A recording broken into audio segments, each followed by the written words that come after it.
এই ছেলেটা শুধুমাত্র লাকড়ি খেয়েই বেঁচে থাকতে পারে, কারণ তার বুকের ভেতরে যে আগুন জ্বলছিল সেটা নিভে গেলেই সে মরে যাবে। এই জন্য সে নিজেকে বাঁচিয়ে রাখার জন্য সবসময় লাকড়ি খেত। এমনকি তার বাবা তার জন্য কোনো খেলনা তৈরি করলে সে ওই খেলনাগুলো দিয়ে খেলাধুলা না করে সেগুলোকেও খেয়ে ফেলতো। এমনকি সে ধীরে ধীরে বড় হওয়ার কারণে তার ক্ষুধাও প্রচুর বেড়ে যাচ্ছিল।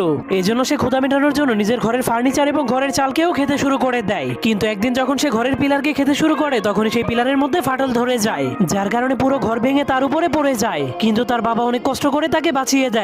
তখন তার বাবার এত কষ্ট দেখে ছেলেটার মনটা অনেক খারাপ হয়ে যায়। এই জন্য সে কসম করে আর কখনোই সে লাকড়ি খাবে না। এর পরের দিন তার বাবা ঘুম থেকে উঠে তার ছেলেটাকে কোথাও খুঁজে পাচ্ছিল না। এই জন্য সে তার ছেলের পায়ের ছাপকে ফলো করে করে অনেক উঁচু একটা পাহাড়ের উপরে চলে যায়। তখন সে তার ছেলেকে একা দাঁড়িয়ে থাকতে দেখে জলদি করে তার কাছে চলে যায়। কিন্তু সে দেখতে পায় লাকড়ি না খাওয়ার কারণে তার ছেলের বুকের আগুনটা নিভে গিয়েছে। এর জন্য সে আগুন জ্বালানোর জন্য সেখানে ফু দিতে শুরু করে দেয়, কিন্তু তবুও কোনো লাভ হয় না। এর জন্য তার বাবা অনেক মন খারাপ করে তাকে মাটিতে শুইয়ে দেয়। এরপর তার হাতে তার তৈরি করে একটা খেলনা দিয়ে দেয়।